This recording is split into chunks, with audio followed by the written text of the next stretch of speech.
What is happening, everybody? Welcome to another episode of Comic Book Weekly, and we are 3 strong today. All of us are on. Strong is a strong word. Yeah, it is. I mean, to be on with all of us is a big deal. So I'll take it for sure, But yeah, I think today will be a fun show.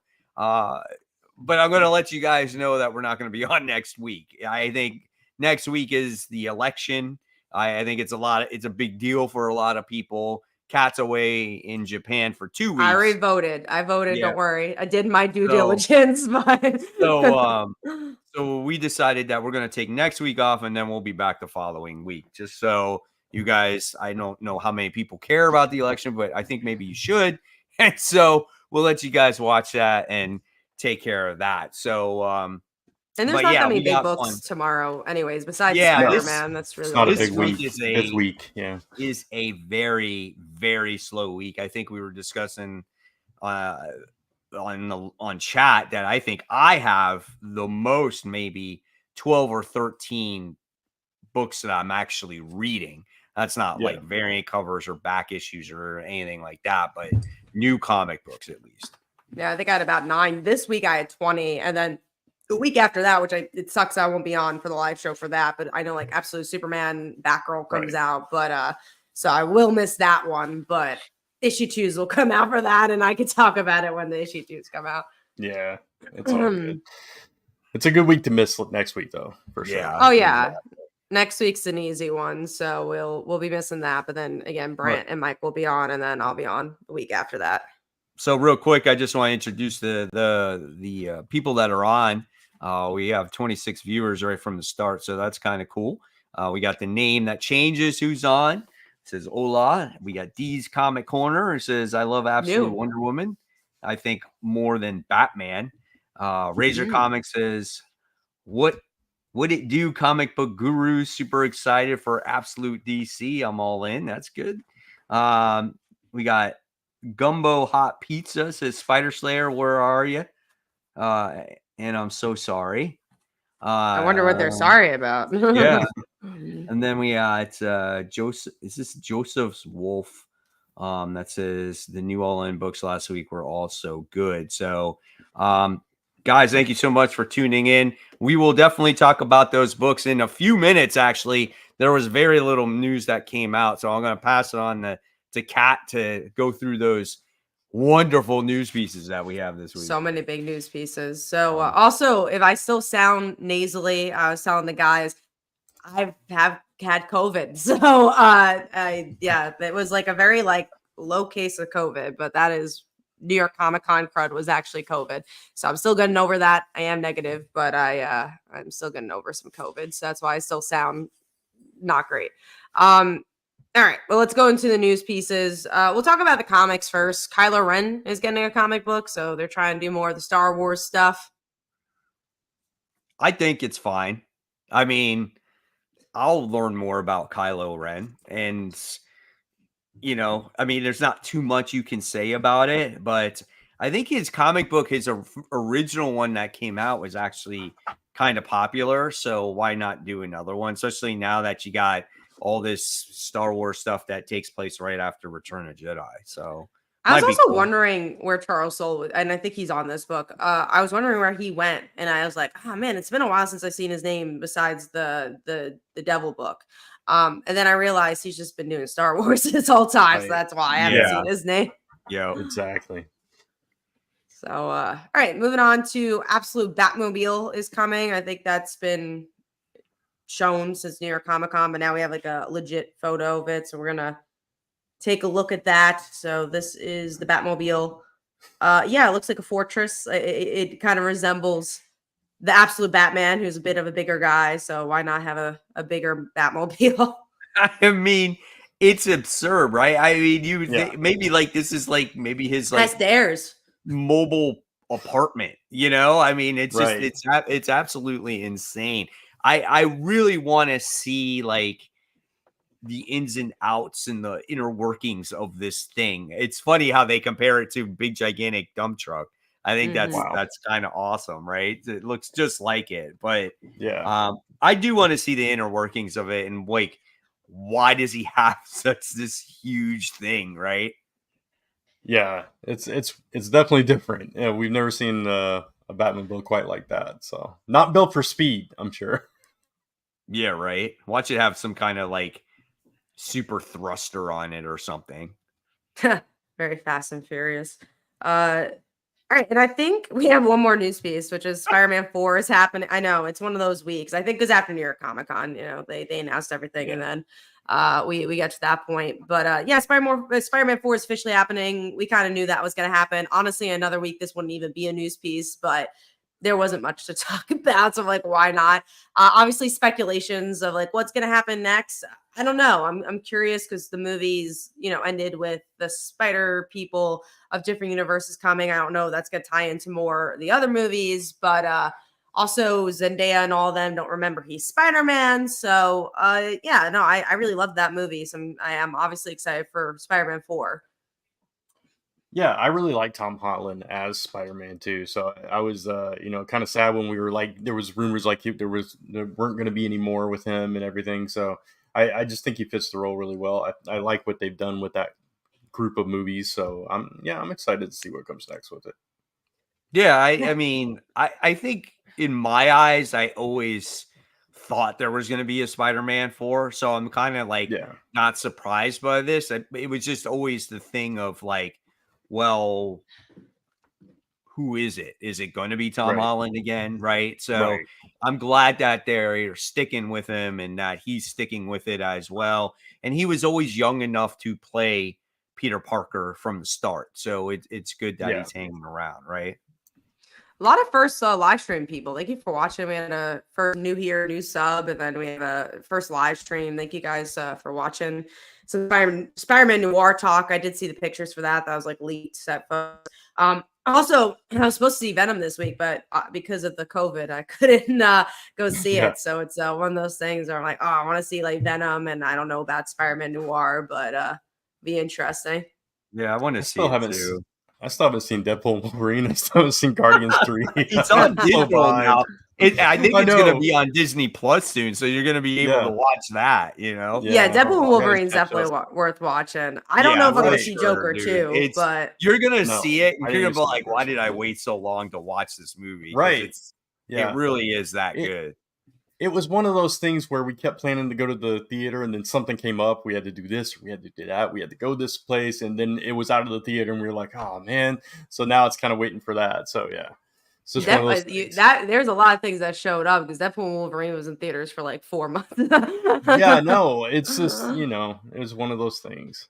Could never make the time for it. So No, it totally makes sense. But now that's going on streaming. I hope you get to watch it. And no, I yeah, feel you. sure. Like again, like Joker 2, but mostly the bad movies. Because again, Joker 2, I hated the Yeah, first Joker. I didn't like it. So hearing that the I second didn't one was watch it. even Yeah. worse, I was like, I don't want to see that. That's And then bad. Venom. That's really bad. That Joker was that bad, man. The Oh, I second one. know. Yeah, I had no interest. And then with Venom, I'll eventually see it because it's Spider-Man. But of I course. like Yeah, the Venom movies. I think they're fun. I have a I good do time, too. but they're not ones that I'm like, wow, if I never see Venom, my brain will explode. Like, Deadpool and Wolverine was more of that, where I was like, I have to go see this. This seems so fun. Right. With Venom, Yeah. it's like, oh, if I wait a few weeks, I think I'm okay.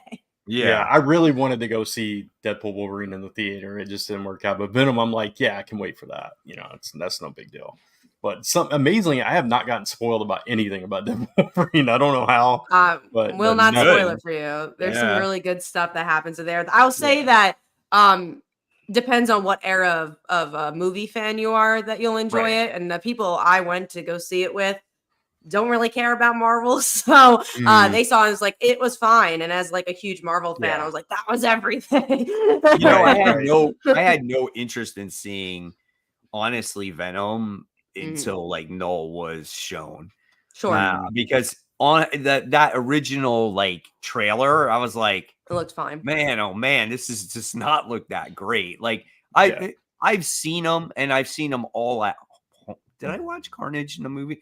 I did actually see Carnage, Let There Be Carnage in the actual theater. I did see that. But I Yeah. think it was like a couple weeks after it came out, Right. you know. Yeah, I'm trying to catch up on some of the movies I missed. Like, I'm hoping to see Substance this week for like a Halloween thing. That was supposed to be really good. But yeah, no, it's been, as everyone knows, for everyone, it's just been a busy couple months. And I have my AMC stubs, but I haven't had the chance to go to the theaters to go see the movies I literally want to go see. But yeah, I think there's a couple other.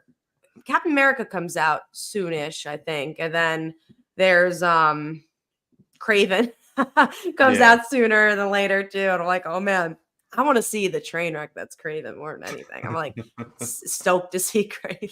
You know, speaking of Venom, I renewed my Marvel Unlimited membership thing, right? And they were having this thing where they gave you a promo code for Venom. It was like Venom 24 or something like that. And when you renew, you got a free Venom omnibus, like physical omnibus, that's not nice. Digital. So I was like, okay, for $60 something, I'm getting Marvel Unlimited for a year and I'm getting an omnibus. So I thought that was worth it for that's pretty good renew for a whole year for that. No, that's a good deal. I have it like automatic, so I don't know if I'll end up getting if you have it on automatic. But that's I think it's like you have to like physically renew. Yeah. You know. Okay. So I was like, oh, that's cool. I like Marvel Unlimited for like maybe stuff that I didn't read in the past and I could go back and read it, since it's like, I think right now the current issues are like in July. Yeah, they're usually like August, 6 months. September. So it's like 3 months behind. Right. So not bad. It's not horrible. But yeah, that's we have a comment. I will say I'll talk about some Kickstarters too, but let's talk about the comment and just jump in. Have we talked about DC yet? That's gonna be, I have a feeling we're going to talk about that as we talk about the comics. I think we're going to want to talk about some of this week's comics and then kind of have that overall talk. So we will have that after we talk about a few comics. We are going to get to the comics next. I'm going to talk about my Kickstarters real quick, and then we will get into it. So let's do like Follow Like Daughter first. If you guys could see it, I think you can. This one's my superhero book. It's about a high school girl. Father left her to become a full-time superhero, and everyone in the world loves him except for her. And then she inherits his abilities. It's a very like Bruce Timm style. Tango does a great job here. And this issue in particular has to do with the aftermath of the origin story. Spoiler alert, but her dad dies and she has to take over the mantle. And she does something pretty bad in the last issue to kind of make her torn as like, am I a good person or not? And that's kind of the big arc for the issue. So hopefully you guys go check that one out. I'm going to put that in the description soon. And then this one is Witches of Oz, which was launched yesterday, and we're already at $30,000, which is crazy. It's our mature series of Glinda and the Wicked Witch finally getting together. And this issue, if you ever wanted to know the origin story of Glinda, here we are. We get to visit her kingdom, figure out what she was a princess of. So really exciting issue, and really proud of this one and glad it's doing well on Kickstarter. And also mentioning Like Follow Like Daughter again, it is so close to funding. It's like $50 away. So hopefully you guys could check it out. You can put that Kickstarter over its mark right now. Yeah, let's do it. Let's catch up on Like Follow Like Daughter, and you guys could make it fun. But yeah, excited about both titles. Go check it out. And I think we are going to move into our comics. I am curious how we're going to do the DC topic, but I don't want to like spoil thoughts on certain books. May we do like up to like 2 or 3, and then we'll talk about the main topic. Okay. So yeah, let's do that. Let's talk about first let's talk about TMNT, and then we'll go into Iron Man, and then we'll go into Absolute Woman. Absolute Woman. Is that the generic form? It's just like Absolute Woman. I can't wait until that comic comes out. Maybe what I'll do is I don't know. I'm trying to see how to tackle it. Maybe we talk about all the other books except the DC ones. Let's do that. Books. Yeah, let's do that. I think that, and obviously as we go through the top, maybe we'll have some DC books to talk about. But we'll talk about them, because I read a lot of them this week. All right, me too. Yeah. So let's talk about Kat's least favorite book in this group, TMNT. This is issue 3. This one focuses around Leonardo and kind of his his situation and what's going on as he's trying to find peace. And he got to hang out with a bunch of mud turtles, and then he, I guess, faces a bunch of Foot Clan soldiers, and then he meets up with his brothers. So out of the 3 issues, not that this was a bad issue, but out of the 3 issues, this was my least favorite of them all. And I think you could be biased with this series so far on like who your favorite turtle is. So you're like, oh, I like Leonardo's story because he's my favorite turtle, or I like Mikey's story. But with the 3rd issue here, it's kind of like very predictable what we're doing at this moment right now. Right. Yeah, this one, not my favorite just because of all the, turtle stuff and introspection and, let them eat me. Oh, now I'm a turtle, a real turtle, and all that stuff. I was like, I understand what they were going for, but it was like, okay, we get it. You know what I mean? Yeah. But where it ended up with, them kind of reuniting and realizing they're all being hunted down and teasing the, Donnie's issue next and all that stuff. I like that part of it. So overall, the book has been really good. It's just this issue, like you said, was probably the weakest one so far. Had Cliff Chang artwork in it too, so Kat would have liked that one too.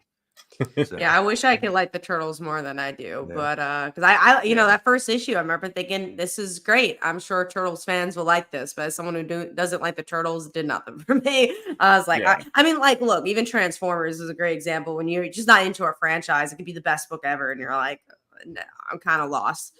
Power Rangers, I think, is a great example. On Mike's side, he's never been a huge Power Rangers fan, and even though it's a good book, it's harder for him to get into it. Exactly.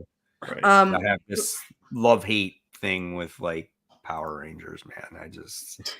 I understand what they're going for. It's kind of cool, but that's not for everybody. For me, it ripped off Voltron, and I'm very bitter about that. that's where the core hatred comes from. And it interrupted my makeup session with my girlfriend. All these years later. Yeah. All right. So real quick before we move on, since I just did this really quick, so it's kind of crappy, but since I wasn't on last week to talk about the IDW logo, I just wanted to share our new logo. The CBW. I love the it. W in the middle. Yeah, I can see it. It's really, it's actually man. great. Where's the W? I don't see it, bro. That's a really crappy rendition right now, but so funny. That's awesome. Sorry. No, that's hysterical. We can continue now. No, I'm glad that we have a new logo. We're gonna be posting it everywhere. It's so much better than our logo now. I can't wait. It's so much more professional, man. We do have a couple of comments too. Oh, go ahead. KG Comics has just said that Absolute Wonder Woman was overrated to them. So we'll talk about that later. And then also just because D's Comics Corner, new channel, new subscriber, I want to answer their question. Thoughts on the new Penguin comic? I wish we had a better answer, but I don't think any of us read the new Penguin comic. A lot of people like it. I know a lot of people say it's a good series, but I don't even like the new Penguin show, so I don't really need to read the comic. I haven't watched it yet. I caught like 20 minutes of episode 4 at a hotel, and I thought it was decent, so I thought I might go back and try it, but I know a lot of people love it. I was a little bored by that first episode, but I'm glad for people who do like it. That's cool. All right, so let's go on to all 3 of us read this book, and I'm gonna have a huge feeling that I'm not sure about Brant, but I bet Kat hated this book. This is my least favorite book of the week. I hated it, but and obviously, subjective. Yeah. Iron Man. It was very I love capitalism conversations. I enjoy commentary about that, but it was so boardroom heavy, and I was not feeling it. And the artwork I thought was not strong. It just didn't do it for me. The artwork. I mean, he looks so frail and so skinny. Yeah. I was like, on purpose. Odd. Yeah, I don't know, because I'm like, I know he was in the hospital for a while, but would he really lose that much muscle mass? I don't know. I know. And grow his hair that long. Yeah. Like, I don't know. And he has that long of a beard, and he was just like all messed up. So when I talked about this book, I talked about it, and I didn't like 3/4 of the book. but how it ended up, like with Justine Hammer being in control of like his armors, and then Yeah. bringing back like the Ironmonger, and him having to create, like a much more simpler armor again. I thought, okay, well, maybe now this book might get better as time goes along. Maybe this was the boring issue before things maybe pick up. So I liked how it ended better than the way it started. So I'm definitely going to give it a second issue. It was just above average for me.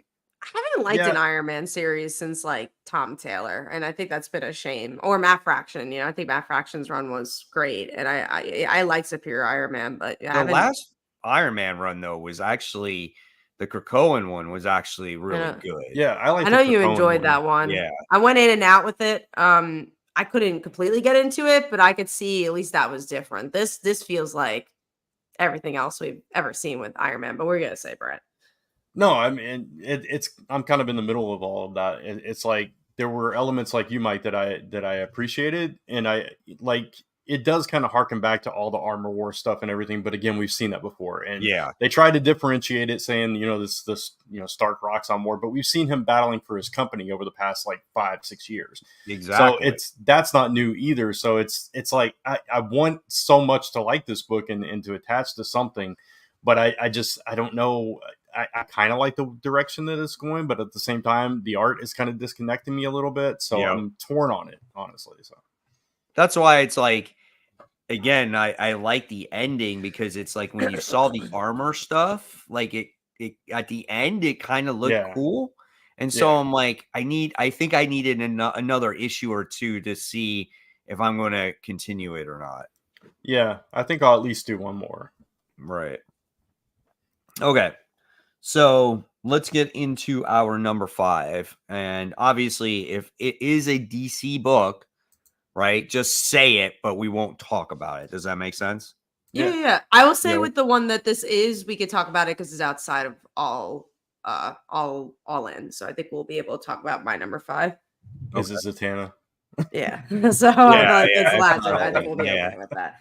I guess I'll go because I just that's said fine. that. But yeah, it's Zatanna. It's the last issue of this Black Label book that's not really related to All In. I think this is the weaker issue of this run, but and this tends to happen with Mariko's titles. I think that she doesn't always stick the landing with her last issues, but I still love this book, and I really like the things. I really like the ending of this book. Honestly, it made me want this to be an ongoing. It made me want this to be an all-in book because I was like, wow, this could go so many places now that she knows that she has magic and she might join the Justice League. Like I like this book a lot. Again, I don't think it was a perfect finale, but I wish there was more. That if you've never read Zatanna, read this. I think it's a great book.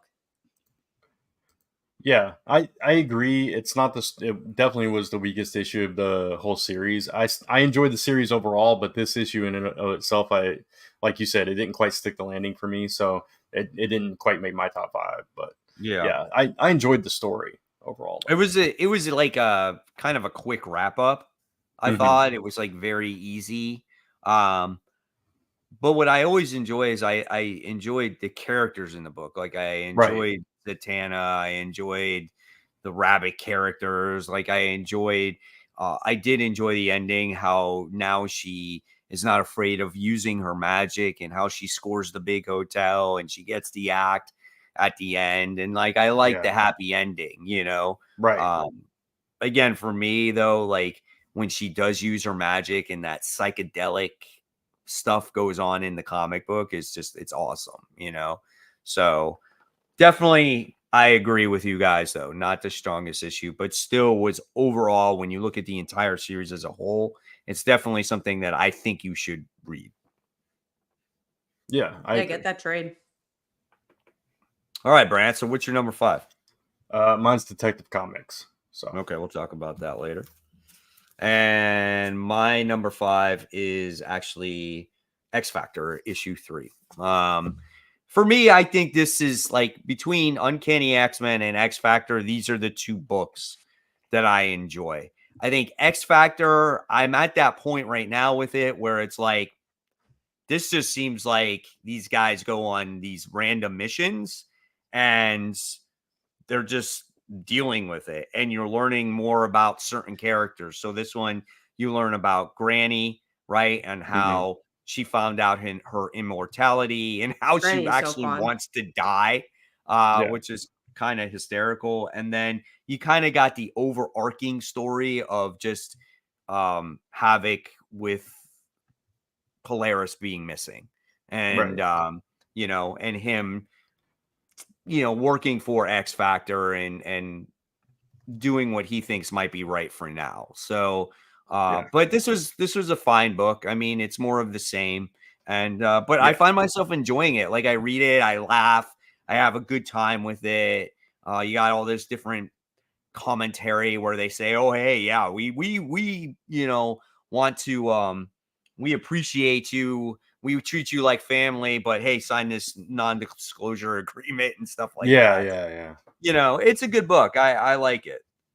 It's You know, it's oh, yeah. my- Go ahead, Kat. I was just No, gonna you go say that first. part. It's classic, like London writing. There's always some kind of little message in there, a little commentary, which I appreciate in this one because it's humorous and it's not hitting you over the head with anything. But yeah, I'll save the rest of my thoughts because you started talking, Kat. So go ahead. No, I mean, I'd say real quick, I still think the first issue was the strongest. I think that was the most cohesive. But I agree, Mike. Yeah. I like this series. I think it's really fun. It's an easy one to read. I like these two creators a lot, so that makes it easy as well. Yeah, I like the grandma. I think she's cool. Obviously, for me, I think Uncanny and Exceptional are the two titles that I enjoy the most. But X Factor is in there too. I enjoy the title. I want to see where it goes. It's interesting that all of us like Uncanny and like another title. But Right. X-Men, man, we'll talk about that later. But that's a book I'm struggling to keep on my pull list. Yeah. Yeah, for sure. all right, I guys. am. Go ahead, Brad. I was just gonna say, Uncanny X-Men's my number one, obviously, and I go back and forth between Exceptional and X Factor, so it's kind of funny. This issue look, at was least a little those are the weaker three for me, best yeah. titles. That's the Right. you know, I think that's the easy thing to say at least. Yeah. Real quick, I just want to say Grant, for the viewers that actually just come on, we're holding off on all the DC talk. So, you know, we might say, hey, our number 5 is Detective Comics or this and that, but we're going to talk about all the DC comics at one shot, and then we're going to give our thoughts on DC All In as a whole, as a whole conversation here. So just hang on tight while we work through our countdown, just so you guys do know. And Brand, I think you had more thoughts on X Factor you wanted to share.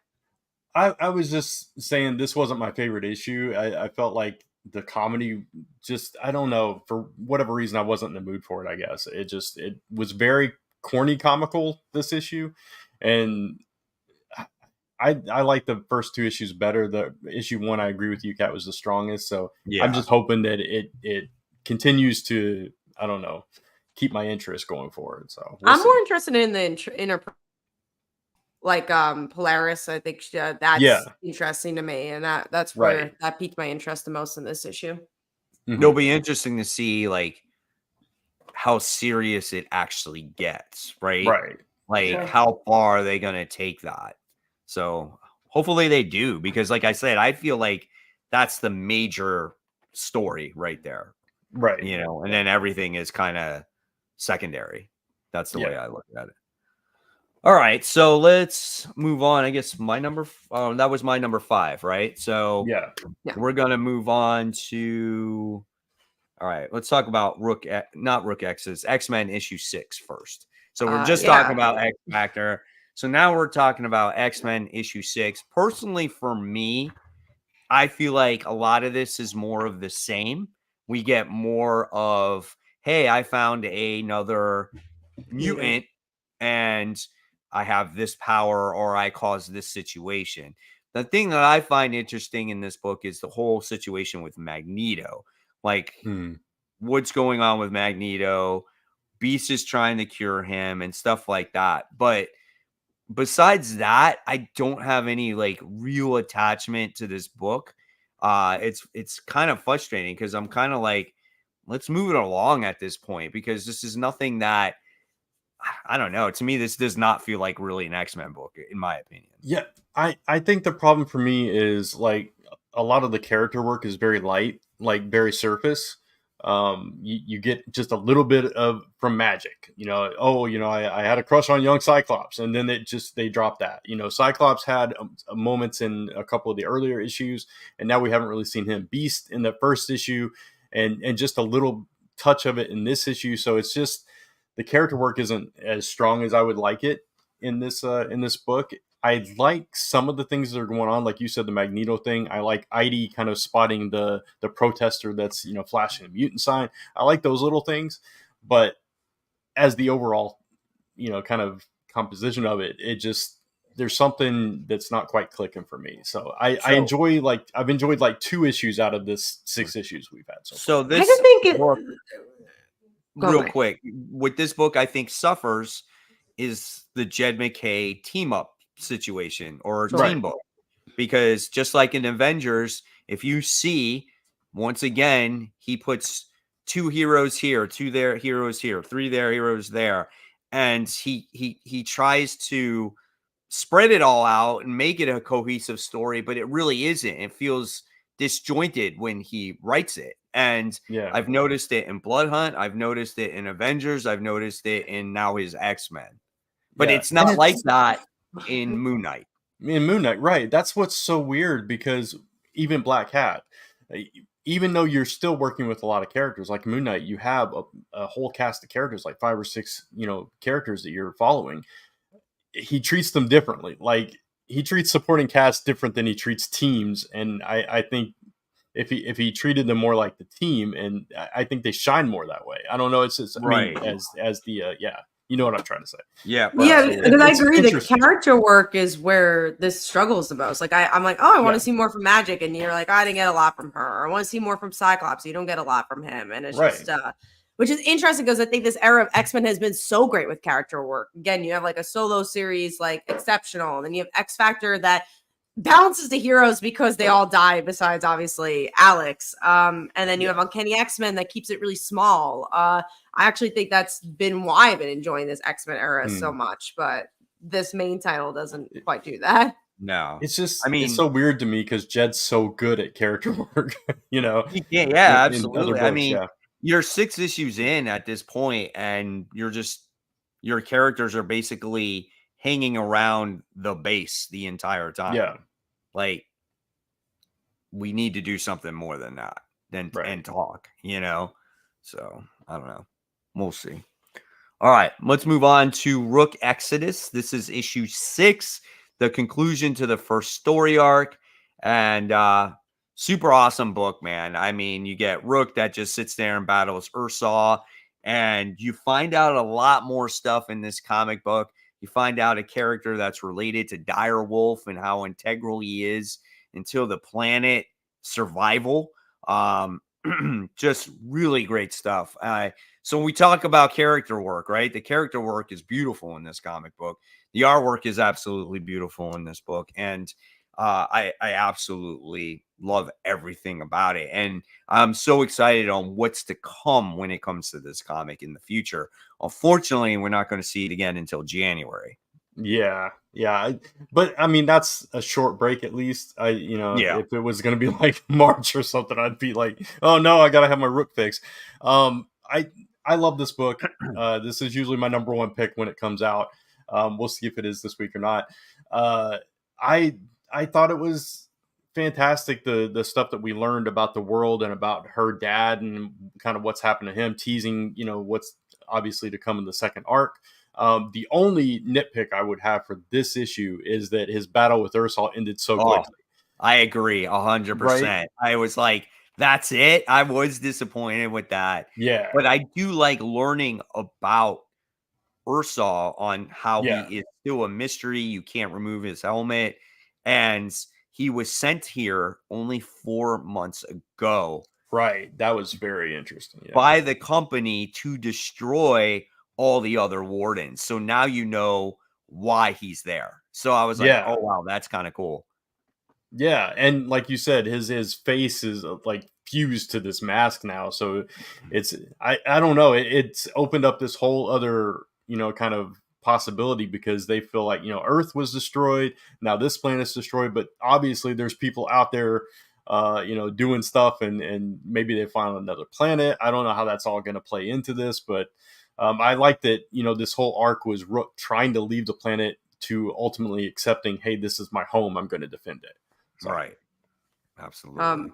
We do have a question from the Bronze Page Comics. Will Amazing Spider-Man finally improve now that Romita and Zeb Wells are gone?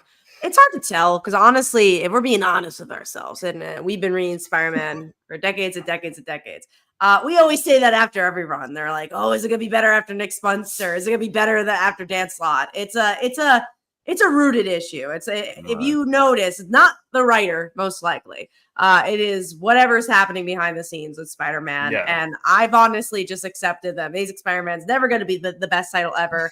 And just enjoy Ultimate Spider-Man and wipe your hands away from it, because that's going to make you happier.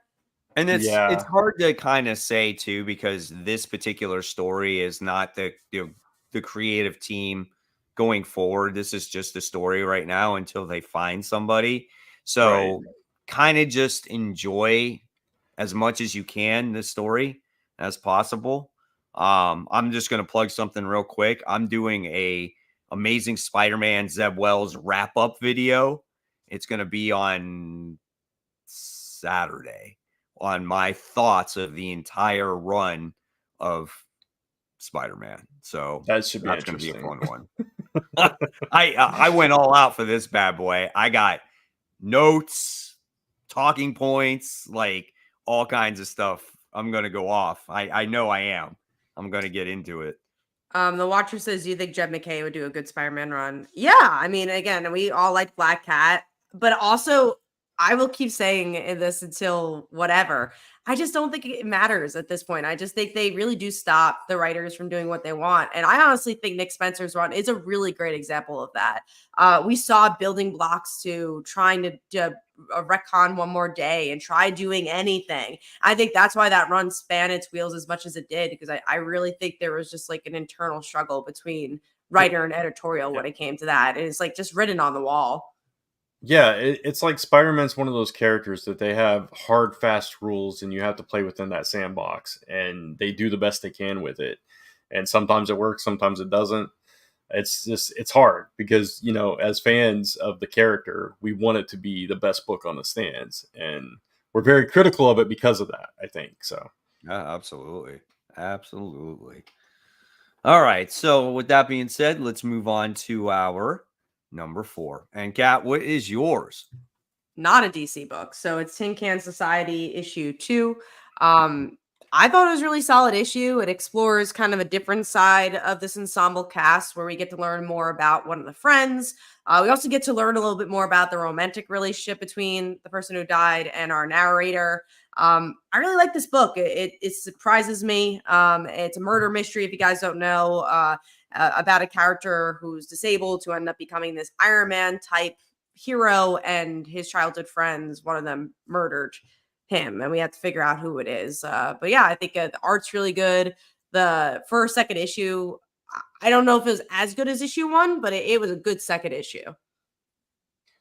Yeah, it probably wasn't as strong as the first issue, just because it was so. I mean, we started off with that heavy visual of him dead on the floor and stuff, and kind of built out the mystery from there. But I did like learning kind of the connections between the different friends, and obviously the way it ended, running into the other ones in the shed and stuff. And it just, we learned that the one guy was his sidekick, and that was new information for us, and that opened up other possibilities as well. And it's just like every single one of them is a suspect, and I like stories like that where everybody can be guilty and you don't know who it is, and you could be like rooting for the person that actually did it. So it's very interesting, and I almost wonder if maybe that's where we're going, that the lead character that we're following is the one that did it. And that would be a really I interesting think so twist. too. Yeah. I think she is the one who has done it, but maybe doesn't know. I don't know. It'll be interesting. I also think 9 issues is kind of perfect to tell this story. It doesn't feel like too little or too much. Right. Yeah. It gives it a little room to breathe. Yeah. This was a trap issue for me. I read this book in between a lot of books, so I don't remember so much what happened in this one. I just remember that I couldn't get into it for some reason. I don't know what it was. And all I thought was while I was reading it was, man, that number one issue for me was so much better than this issue. Yeah. But like you said, there are so many books this week. It's depends Yeah. on where you put it in your reading list. It was hard. It's hard to get through sometimes. Which, again, I hate weeks like this. I hate when, and I look at something like next week. It's like, why the hell didn't you just put a few books next week instead of doing this? Because Right. it's harder to go through when you have so many books. Yeah, Yeah, absolutely. It really is. Okay. Brant, what was yours? Number 4? Mine was Void Rivals, issue 13. So this was the big Pythona Cobra Law issue, and I was really excited to see how they were going to tie in G.I. Joe with this. You know, obviously we didn't get a whole lot of it, but we do understand that like they are aware of Transformers. They've left the Earth. They're exploring it. They're trying to figure out what's going on. And so I think we'll see more of that going forward. But I also like that it's on the fringes, that we're using Cobra Law instead of like, oh, let's, throw all these Earth, military people into it. It made more sense because Pythona and Cobra Law are more sci-fi based. So that made, it just worked. So Right. I'm curious to see how that all plays out. And at the same time, Derek, having this, confrontation with his dad, and, it just, there's so many things going on that you realize that both sides of this are actually trying to protect everyone by keeping everybody separate and creating this war. So it's going to be interesting to see what happens if they do unify and what that brings about. Right. Yeah. Also, I was just going to say, because unity is the ultimate thing that they don't want. Right. And also, I don't know if you read this in the back in the letters column. There was a letter about the Unicron thing, and somebody asking if that was Unicron because it didn't look like Unicron. And I think Kirkman replied and said, it didn't look like Unicron, but, I don't know. So it might be another planet-sized Transformer. I don't know what's going on. That was really interesting to read. Maybe it's Unicron's brother. Maybe. I don't know. That would be wild. I listen, something like that's going to happen. This was outside my top 5 because I think I had my expectations of having Pythona in the book a lot more than she was. Right. Yeah. And I didn't expect a heavy-handed comic kind of like it was. Like, there was a lot in this comic. You know what I'm saying? There was a lot of discussion going on when she was driving with Springer, and then there was a lot of conversation with the dad, and I'm just like, holy crap, this is a lot for like the first issue of a new story arc. There's a lot going on here. But definitely, though, does it turn me off at all towards the series? No, not at all. No, of course not. It just wasn't in my top 5. That's all. Yeah, I understand that. I enjoyed a lot of my books, and my top 10 were like, I was like going back and forth trying to sort my books, but yeah. Right. Okay, cool. All right. And my number 4 book is actually Absolute Wonder Woman. So we'll talk about that one later. So we're not going to talk about Superman, and we'll talk about Spider-Boy. So I got this issue. So you read it because you wanted to know about Spider-Girl. Didn't learn too much. I will say it reminded me why I don't get this book, and that's not to be mean to the book. I just always remember this is not written for me. It is so written for kids, which is great. But I continue to say this. I don't know how kids are finding it, besides if they have like an adult who's like, oh, you should read this with me. And I think that's the biggest problem with this book. It's like the target audience is probably not. So you are the target audience too, Mike. I preach this book. I really do. Not only for, maybe casual fans, but for the younger audience, for families. Like every time, because I read this book and I think Dan Slott does a great job with this book. I really do. And I think he's done a wonderful job at creating the Spider-Boy character and giving him pretty much his own voice. Like, he's got all his own supporting characters. He's got his own little origin story, how he was trained by Daredevil, We even got people that remember him now, like how he's been inserted into this world. I think Dan Slott did a nice job, like I said. And do I agree with the Spider-Girl thing? Maybe not.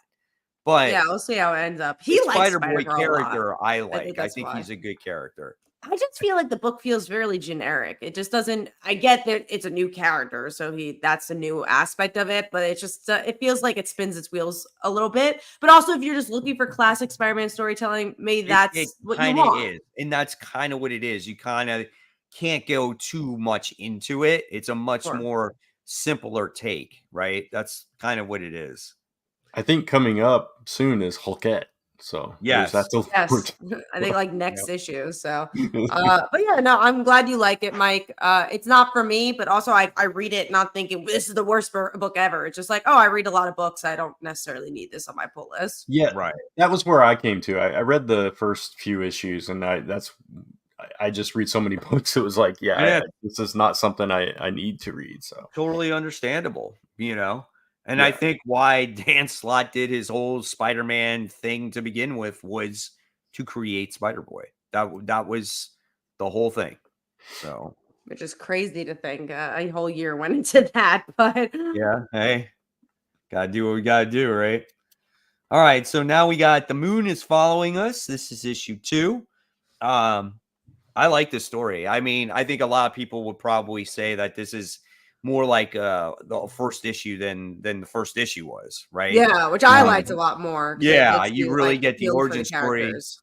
Yeah, of everything that goes on, right? Why Penny is, in this coma or in this dream state, who these characters are, and like, which what I found interesting was kind of like she, all the characters in her mind are all like toys and stuff like that, which is quite interesting, and just the real emotional aspect of their daughter being in this state and them handling all of this was really intense as well. So I really enjoyed this comic. I like it. It's not my favorite out of Warren Johnson's books, just because of the genre it explores is just not my thing. But I like this issue a lot more than the last issue because it does have that grounded element. But yeah, it's also hard because you compare it to something like Do a Power Bomb, which for me, I think was a perfect comic book, and I want more of something like that but maybe it'll become that. Maybe it's a bit of a slower burn. I do think there's the emotional aspect of that in this issue. I'm worried to see where issue 3 goes because I think it'll go back to like the fantasy aspect, which is just something I'm not as interested in. Like when Do a Power Bomb was doing the wrestling, there was always like it's just so much emotion attached to it. And I guess I like wrestling a little bit more than Well, you're not a fantasy Fantasy? fan. It's Exactly. Yeah, that's what it is. Yeah. And it's so heavy fantasy. And also I don't love the art. It's the same artist that did that Robin book. It's just like it's just not for me, but it's enough for me to read the book, which is saying something as someone who does not like fantasy. Yeah, I'm not a huge fan of the art either, so that takes me out a little bit. I do like this issue better than the first issue for the reasons that you said, Mike. It felt more like a first issue. You learned the motivations. There was more of those emotional beats that we kind of saw in Do a Power Bomb. Instead of centered around the mom, this is centered around the kid and all that stuff. So I liked all that coming together, and I am a fantasy fan, but at the same time, this just isn't hitting me quite as hard as Do a Power Bomb did either. It's just outside my top 5, so I did enjoy it, and I'm still going to continue to read it. Right. But there's just something that's not quite there for me yet, so we'll see if it gets there or not. But yeah, I mean, I can understand that. I know you're going to see, I'm sure, more emotion because when I read Murder Falcon, like there was an instance that happens in that book where you're just like, bro, and it doesn't happen until much later on in the series. You know what I'm saying? So I wouldn't be surprised if I could be wrong, but I wouldn't be surprised if the daughter dies or one of the parents die in this book, or they have to make a sacrifice for the daughter to live. Like, I could see that actually happening, So, me, I don't have an issue with this, with the other artwork. It doesn't take me out of it. I know what you guys are talking about with like the Dick, what was it, the Dick Grayson book or whatever it was, Tim Drake, Tim Drake book. But here it's just like I don't look at it that way. This is like an independent comic, and then obviously you understand why there's the two artists in there. But there was a lot more Daniel Warren Johnson artwork in this one than there was. Which is why I like this issue more. Right, but I could tell that issue 3 is gonna be more of that, fantasy. Yeah, in the fantasy world. Yeah. Right. That said, I will say Riley's artwork does complement kind of Daniel Warren Johnson's overall style. It's more, it's closer to his kind of style. Correct. Than like and obviously the colorist too knows how to, draw it in there too. Right. All right, cool. All right. So let's talk about number 3. There's no 3 there. So. Oh, there isn't. Yeah. That happened. So we're going to talk about number 3. So we'll dive into mine. What's mine? Oh, a book we can't talk about. So it's perfect. Detective Comics. Mine too was Detective. So. Yeah, that's it. So I guess mine was Tin Can Society. So we already talked about it. Okay, cool. All right. And now we're going to dive into number 2. Because we talked about everything else and we can't talk about the other ones. So let's see. Green Lantern Dark is not an all-in book. We can talk about that one. That's just an Elseworlds book. So we can talk about that. I read that issue and I was like, wow, this feels like it's one issue. It felt like a beginning, middle, and end, and you didn't have to read more. I thought it was okay. It's kind of middle ground for me because of that. I didn't feel urgent to want to read more of it, but also wasn't bad. I think it was the creators of a spin-off of Something is Killing Children. So it kind of has some vibe to that. It's the same artist as Something is Killing the Children. The actual series. The writer is from the House of Slaughter series. Right. Yeah. So when you read this comic book, you can't help but be like, this is Something Killing the Children. Like, even the main character has blonde hair. And if you just sat there and put a bandana over her mouth and gave her green eyes, it's Erica Slaughter. Now, the Lantern herself almost has a personality like Erica Slaughter. So it was just like very hard for me to wrap my head around all this. It was a decent story. I wouldn't say it was the best. I'm going to try issue 2 to see if I can get more into it. So when you talk about a story that like artwork takes you out of it, the actual artwork did take me out of it because it's really dark. I only want to see that artwork in Something is Killing the Children. I don't want it in a Lantern book. Does that make sense? Like I only feel like seeing that there. I get it. Yeah, I understand that. Yeah, for sure. So it's like we talk about all the time. Some certain artists fit like more indie style books, and it's hard to see them on superhero books sometimes. Yeah, absolutely. So okay, so that's that one. So let's talk about Dazzler issue 2. I know Kat likes this book. I can't really get behind it all that much. Did you do a song for this one? I didn't this time. I actually practiced it. I actually sang it out loud at home, and I thought that the lyrics were so much worse this time than even the last one that I just gotta ignore the songs. I just couldn't do it. I tried coming up with different ways to get it, get it out and stuff, and I'm just like, I can't do it. It's not flowing right, man. That's fine. It was fun the first time around. That's cool. Yeah. So yeah, I like the book too. Yeah, go ahead. Me too. No, I was gonna say I think we have the same ingredients. It's like your Spider-Boy. It's something not to take seriously. It's a commentary on like Taylor Swift. It's a fun mutant story. Like if you like Dazzler, I think it's a cool progression to her character, but it's also just kind of like fun. And it's just okay. Who's she gonna tackle next? Like, what interview is she gonna be on? I just like I have a good time with it. Like, it's my popcorn flick, and I like it a lot. That's exactly what it is for me. Like, how long is it? Yeah, I think it's only 5 issues. Yeah. Gotcha. All right. for some reason, Grommets didn't come to my store, but I did read it online. So, Grommets issue 5, another fun story for me to read. I hate seeing the kid get beat up, like he got beat up in this issue pretty bad. I felt bad for him because he was actually going to score with the girl, and his whole night winds up getting ruined. And it's kind of stinks. But it does take a much darker turn, man, because this older jock kid, man, he just completely loses it on these kids. Yeah, So, for sure. It was rough. Yeah, absolutely. seeing the bullies kind of get the better end of the night there. And I don't know which one of them said it. I don't know if it was Rick or Brian in the letters, but they were like, man, writing that party gave me PTSD.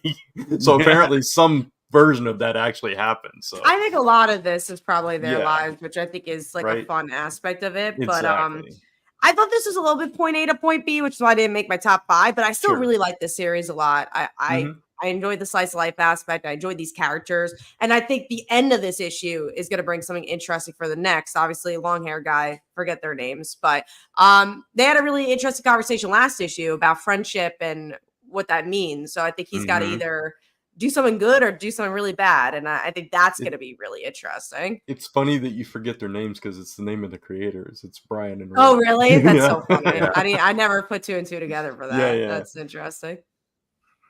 But yeah, it's a good book. It was outside my top 5. It wasn't as strong as I would say as some of the other issues, but it was still good because I felt it was too much of the picking on the other kids and beating them up and stuff like that. So that's why I was a little bit lower, but still always a great read. I did think it was funny the kid with the mohawk and everything was skate culture is never going to be popular. They're never going to make TV shows. And all this stuff about it. It's dude, sure. And if you guys never seen, which I recommend for you guys to read, especially for the timing of, not read, but to watch, Tony Hawk's documentary As the Wheels Fall Off, is so much about that of him being this, the punk kid of a punk genre, like Tony Hawk, being an outcast of the outcasts people. And it's really interesting to see how, skateboarding became mainstream, blah, blah, blah. But recommend the documentary if you haven't seen it. Cool deal. All right. So let's talk about our number 1 comic book. Did we talk about our number 2? Oh, no, we never did number 2. Mike talked about his, and then we just started moving on.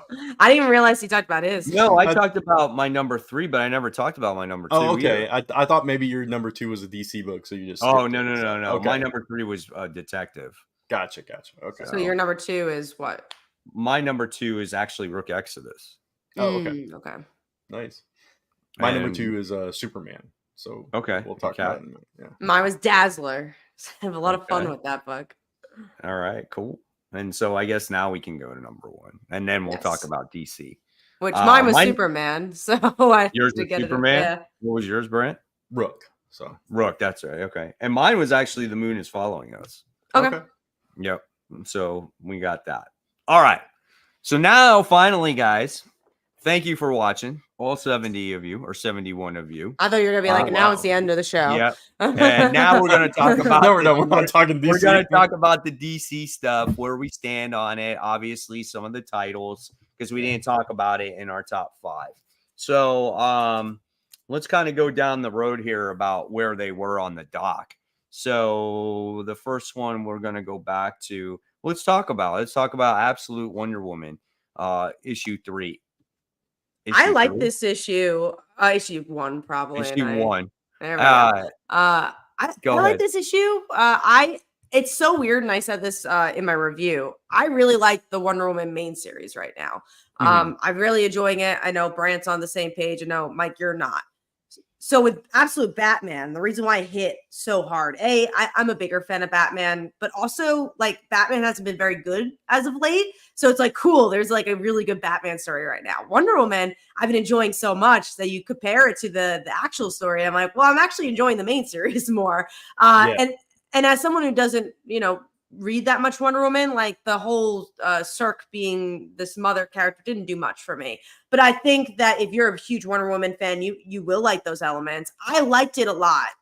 I just didn't it didn't make my top 5. It was like a solid 4, but Batman blew me away a lot more, in my opinion. I would agree with that. It wasn't my top 10, so I did like it. It was my number 6. Yeah, so it was a little lower for me, but I still enjoyed it. But I get what you're saying, absolutely. No pun intended. But I like the twist on her origin that, she's raised by, instead of raised with the Amazon, she's raised basically in hell, and, has still comes to the same kind of path in a very different way with different motivations, but it's the same path. She's there to protect people, to save the world. So it was like you can take her out of her environment, but you can't change who she is, kind of thing. So I like that aspect of it, but I also like that because of that upbringing, she's a little more edgy. More edgy, fierce. less controlled, less barriers to, like, moral barriers to stop her from, like, going all out, that kind of thing. So I think that could be very interesting going forward. Yeah, I mean, I like the book too. I mean, this is very much like all origin, where you got to see more of Batman, where it was literally like there was a whole plot with other bad guys and everything else leading up to something else, where this was just Wonder Woman. I was a baby.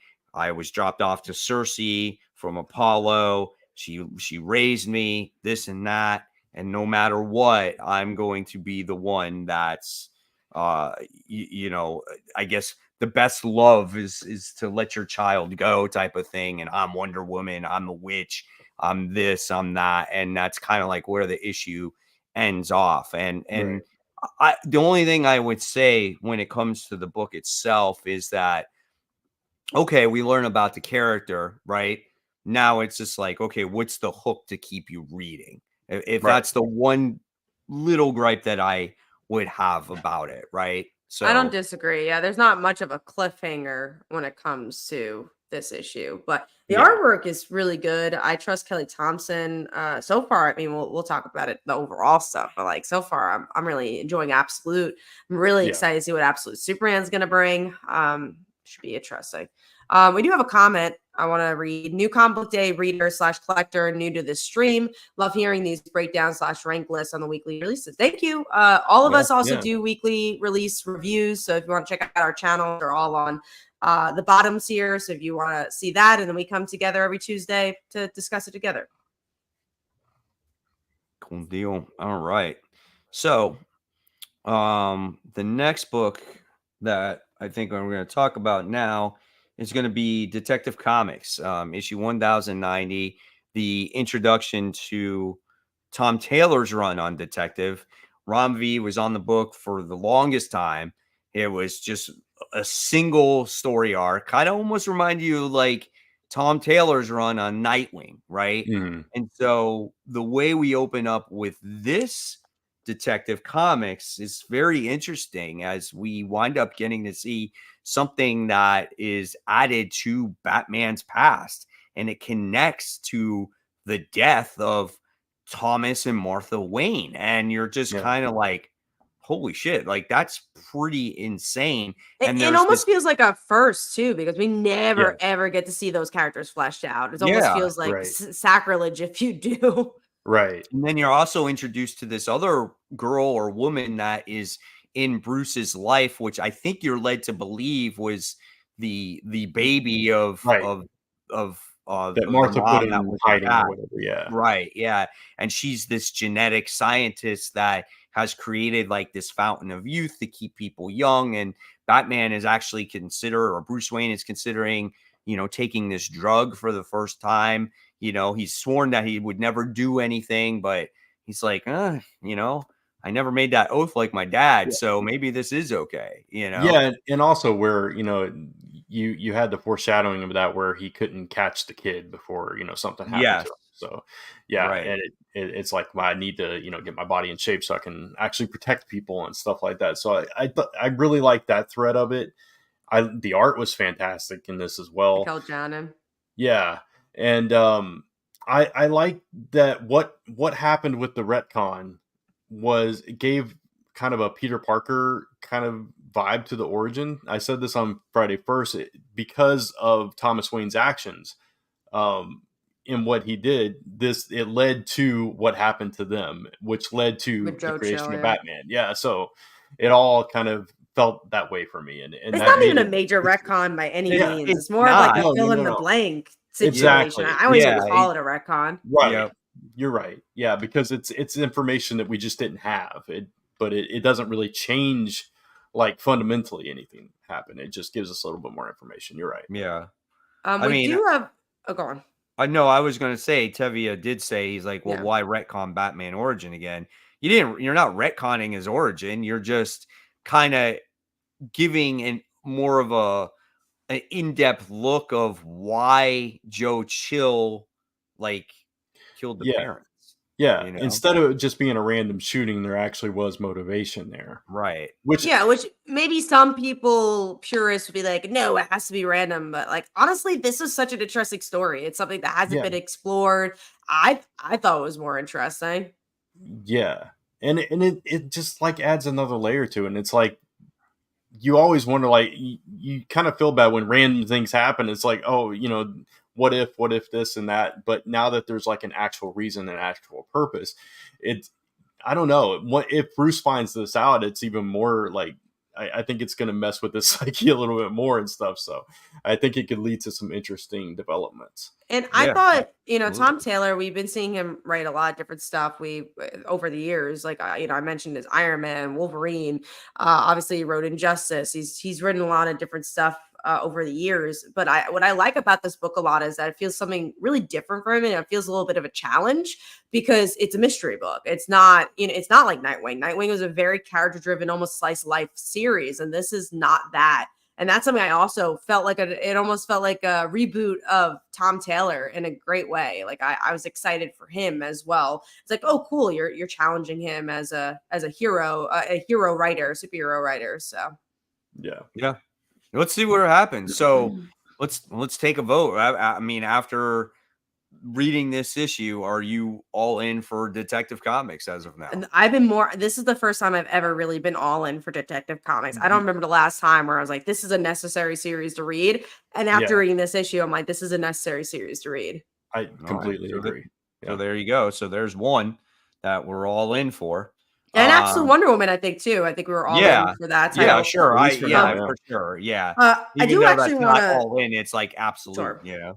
I do want to actually answer this from Tevia. Absolute DC Comics is better than Ultimate Marvel. It's too early to tell, but B, if I really was just going by issue ones, maybe. But it really is too early to tell. I want to see how the other Absolute titles do. The only reason I'm saying maybe is because with Ultimate Marvel, I've only really liked Ultimate Spider-Man. Right. So far with this, I'm like, wow, Absolute Wonder Woman is really different. Wow, Absolute Batman is really different. Again, you have to see as issues go on, but maybe. Yeah. That said, I love Ultimate Spider-Man. So yeah, exactly. If we're judging it just by that book, that's a tough call. But also that's hard too, because we're hardcore Spider-Man fans. Right. Like if I had to push everything out the window, Spider-Man would be the book I read for all three of us. That's the same way. And I love Batman. Batman's a close second. Yeah. But it's always gonna be Spider-Man. So that's why it's a little bit of a harder biased as well. Yeah. All right, so let's move on now to the other side of the Bat family. So we got Nightwing here. So what do you guys think of Nightwing? This is obviously a much darker tone, and maybe probably the way Nightwing might be or should be written, because Bloodhaven's very much a very dark town, city, things like that. But I think for me, it was like a complete almost 360 compared to where the book was to where it is now. And I'm just going to give you my quick thoughts on it. Dan Waters wrote this book, right? He also wrote Destro. And for me, it was very similar tone, because we're talking about a weapons supplier, a weapons manufacturer to help Bloodhaven with what's going on in the city. And I'm like, damn, didn't I just read that in freaking Destro? So it was like, I felt like it was very similar that way. Yeah. So I don't know. I honestly, I wasn't overly impressed by that book. That's just me, though. I thought it I was. Oh, go No. ahead, Kat. No, you go first. Okay. I thought it was fine, right? Like the art was fine, the story was fine. I think I wanted a little bit more out of it. What I did like, and I agree with you about the Destro thing. What I did like was that we're continuing to establish new villains for Nightwing that are just his own. That's not just Blockbuster. So I like kind of expanding his own rogues gallery a little bit with this bird mask person and stuff like that. So I am curious to see where that goes. Is it the best Nightwing book I've ever read? No. But I'm interested. I'm at least curious. Yeah, no, I felt the same way. I think it's just fine. It gave me enough to want to read the next issue. I thought the artwork was a little bit too dark for what the story was telling, but I also like that they were picking up the threads of Tom Taylor's run. I liked seeing the sister. I enjoy seeing Barbara. We'll see if they'll stay on my pull list, but I think I like Nightwing enough to keep going with it. There was a question, but I couldn't find like a condensed list of all the new Absolute comics coming out. But Emmanuel asks, out of the next wave of Absolute comics coming out, which ones are you guys most excited for? And I could not find a complete list of everything coming out. So to be determined, I guess. I know like you have Flash, you have like JSA, Atom. But yeah, I don't know. Absolute Comics. I know, like, Let's see. Martian Manhunter. We Yeah.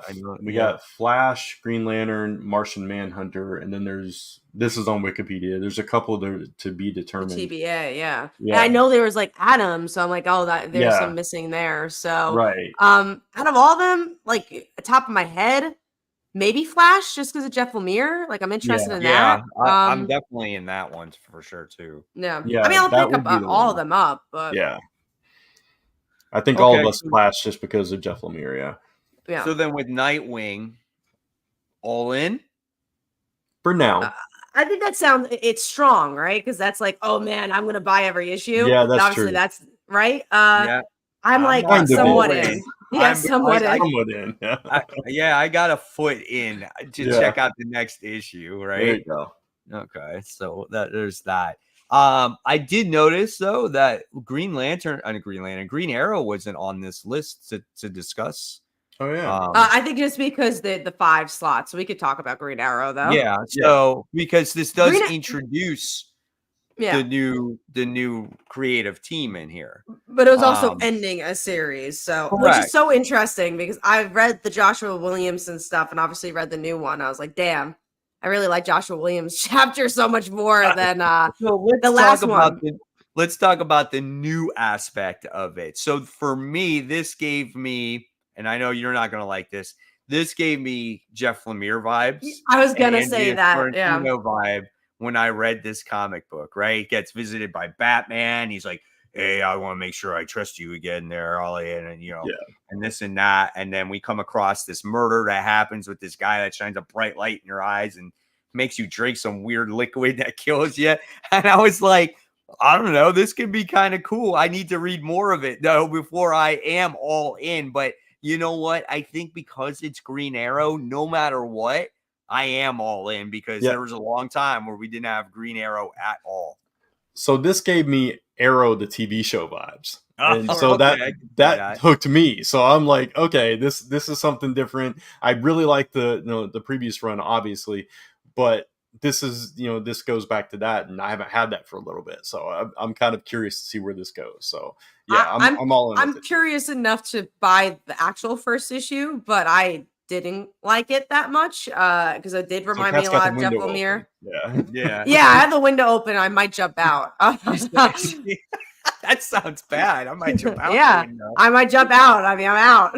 And literally, maybe if I hate it that much. Maybe it's like I'm looking in the window. I'm looking in it. I think I'm totally out. I think if this is bad, then Cat's on the ledge. Really like if this gets worse, it sucks for my mental health.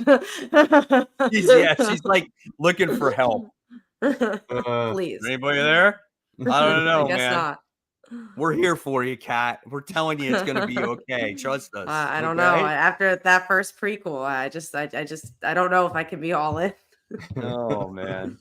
But yeah, so there's that. Okay.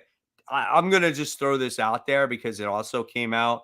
Did anybody read Catwoman? No, I No. didn't. I didn't. I did read read that The one. Flash though.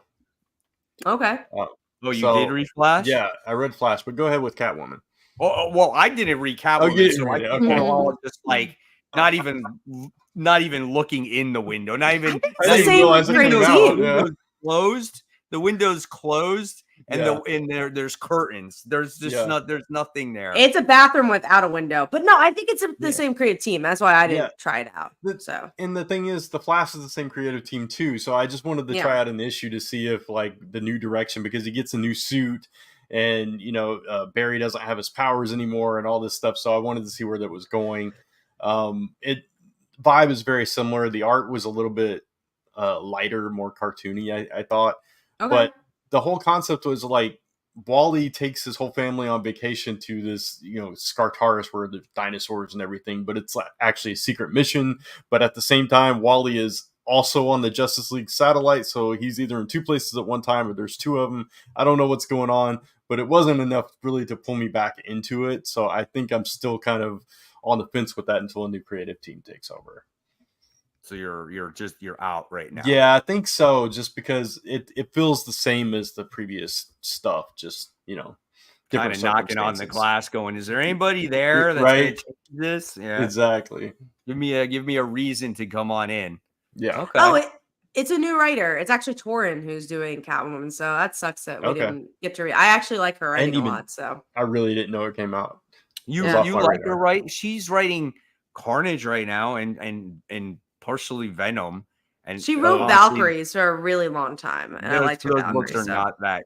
Those Carnage is actually pretty good, but Venom when she wrote the Venom stuff, not good. So a benefit of doubt for her though, she probably had to write those Venom stuff very quickly, because I'm pretty sure that was like the in between of Donny Cates. Probably like, write this.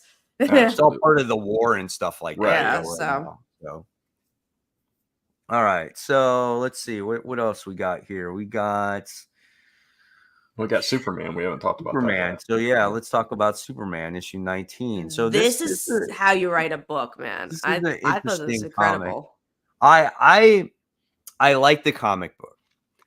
My only problem is, and you guys might disagree with me on this, but Lois is Superwoman, sorry, and we got so many super people. It's just like everything else. We got all the Venom people, we got Spider people, we got Arrow people, we got all the Flash people. Now we got Superman people. Now Lois is Superwoman. And as much as like I love the dynamic between the two characters and her exploring these powers and the mystery on how she got the powers, I thought all those elements were cool. The Doomsday thing was quite interesting, but I'm just like the Superwoman thing of it. I'm kind of like over all the characters. Like, why do we need it? Powers. I just don't think he's gonna be. Why do we need it for long? Right. Brent. Like, why do we need it? I didn't read it like she's gonna be Superwoman forever. I read it as a mystery about how she got these powers, and then obviously Doomsday kind of spells out like something bad's gonna happen, probably because she has powers. So that's kind of how I read it. Do I want her to be Superwoman for 2 years? No. Do I want her to be Superwoman in this arc and tell an interesting story? Yeah, and that's something I really got in this issue. I thought the artwork was splendid. And something I love about this run of Superman, and I think they did a great jumping on point with, is that it does feel like it marries the modern age of Superman doing something different, all while like celebrating what has come before with the Superman. Traditional aspect of it. And I think Williamson really balances that really well. And then the ending, I feel like Doomsday, we haven't had an interesting Doomsday story in such a long time. And the way he's like this morally gray character, just like they've been playing with Lex Luthor, I think works really well here. I'm not the biggest Superman fan in the world, but this has sucked me in this run. Yeah, the Doomsday stuff especially just like completely hooked me at the end there. But I like all the other stuff too. I like Lex, kind of, battling with, who he used to be and who he's trying to be now and all of that stuff. I don't think he really cares. He's just like, whatever, bro. He's like, I just want to enjoy my life. Yeah, but I think that's interesting, Yeah, I because do he's too. he's watching this past version of himself, and he's like, yeah, I don't think I want to be that guy. Yeah, So exactly. I Yeah. I love that, and I agree with you, Kat. I think the Superwoman stuff is fine for now. If it goes on like forever, yeah, we don't need that. But in the moment for this story, I think it's fine. It's fun. It's something different. So, but yeah, I enjoyed it quite a bit. So I'm all in for Superman. So Before we y'all s- in for this? I like this comment. oh, How about we get jackpot versus Superwoman? go. But I also thought this comment was interesting because they said just introducing new characters with a cool story. I agree, but we see it time and time again. When you introduce new characters, it's very hard for people to latch on. People just Yes. like Yeah. nostalgia. They like names that they Yeah. know. You see Yep. it in movies all the time. You're seeing it in TV shows. Yep. It's just very hard. That's the way it And goes. not every character is going to be Miss Marvel. Honestly, a great Yeah. example is Spider-Boy.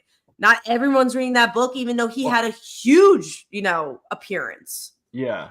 Another would be Bendis's Naomi. Like Sure. they like Great story, what too. happened to her? everything. Great story. Holy crap. Bendis left, she's disappeared. She's not there Yeah. anymore at all. So But yeah, I mean, I agree with you guys. My only gripe was the Superwoman thing, like her being that super character. But I do like the mystery aspect of it. Yeah. I think Joshua Williamson can tell a darn good story, and I think it will definitely be told here. So I'm excited for it. Definitely for sure. Graft and Farmer are new. I don't know who they are. Do you know They who were- Graft and Farmer? Yeah, they were in that previous arc with the Moonlight Woman and all that stuff. Oh, okay. I They were probably the just didn't know their pharmaceutical name. guys, like with Yeah. all the Yeah. kryptonite stuff. I know They're what the you're ones talking that about sent him now. back in time and all that stuff. Yeah. We also have another comment from Tevia. Mary Jane failed badly, really badly. I would say if she failed, they wouldn't be doing it anymore, and they're still doing it. So the reason why she succeeded was because that Black Cat book, like that, Yeah. succeeded a lot.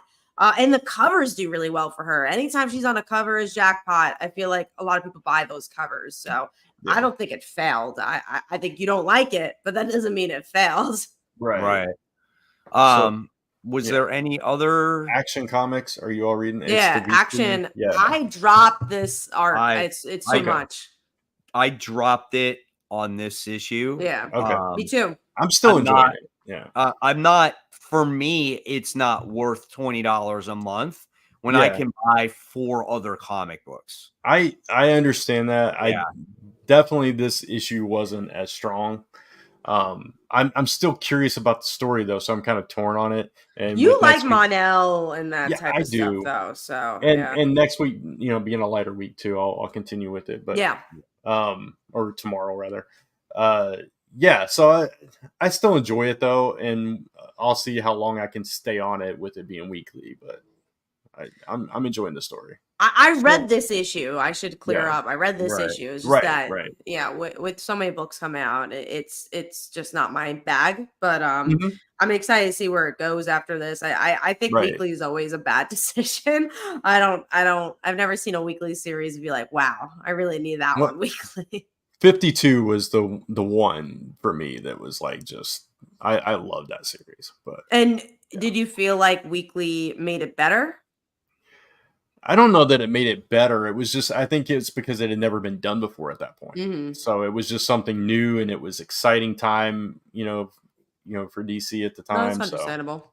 yeah, So do you I think I now- didn't read it in the time. I read it like Okay. after, so I didn't. yeah, you know. I read it week to week, so it was Mm. really interesting to me, and it was highlighting characters that didn't get the spotlight always, like Animal Man and Booster Gold and stuff like that. Yeah. So, but yeah, So do you guys think now, after a couple years of Absolute and DC all in, do you feel like, and I know it's still early, but do you feel like DC is making an attempt to get things back on track? Yeah, I honestly have not enjoyed DC as much as right now. I think they have just the right amount of titles. I remember back in the day when they like had no titles, and you're like, "Where's the DC books?" I think they picked really good creative teams. I think most of them actually are jumping on points. Like that Superman book, I think there might be some questions that you have, like, oh, why is Mhm. Lex Luthor a good guy now? Yeah. But I think they do a really good job at jumping on. I think the Absolute stuff is so different. And I Mhm. can't really compare it to anything else. I think again, having Scott Snyder behind it, I think was really smart. Having a creator behind an initiative is really where maybe Marvel should go as well. Yeah. And Yeah. but I also don't want to be mean to Marvel because I'm really enjoying the X-Men. I have not enjoyed the X-Men as much as I have until now. It's been since Bendis that I'm enjoying the X-Men as much as I Yeah. have been. And again, like it's hard for us because like we're huge Spider-Man fans. So like when Spider-Man's doing badly, it's like, oh, that sucks. But then you also have Ultimate Spider-Man that you're enjoying. As a company, I do think DC is doing better. I think they're more coherent. I think Marvel's Right. literally all over the place. Yeah. And I don't think creator is coming first. And I hope that maybe Marvel learns a little bit from DC with this. Yeah. But yeah, DC's killing it. I'm really, really happy with what they've been doing. I mean, I can honestly say, like, my favorite things right now is the indie books. Then I would say I love what DC is attempting to do, and seems like they're delivering at least upon these early issues to get readers back, or try to anyway. Let's hopefully that they do. And then when it comes to Marvel, on the other hand, see me, like, I don't think, for me personally, I don't think this is the like X-Men stuff to where I'm being blown away. It's just not for me. Most of it is average. I think Uncanny is really, really good for me. But I think everything else is maybe average or just above average. I've read better X-Men stuff, in my But opinion. when's the last time you read better X-Men Yeah, stuff? it's Because been a that's what I'm long also time. comparing it to. It's just like Yeah. I don't think I've read an X-Men book that has actually engaged me at all in the Right. longest time. And I'm not saying this is like for me, exceptional X-Men is because like that's everything I've ever wanted from a Kitty Pryde Right. book, but it's exempting that book. Am I saying Uncanny X-Men is like blowing me off the charts? No, but it's an engaging story, telling new characters, telling coherent stories, great artwork. And it really, I genuinely don't remember the last time I actually enjoyed the X-Men. So to Right. say that I'm enjoying books that I want to read in the next month is already a check mark for me. Yeah.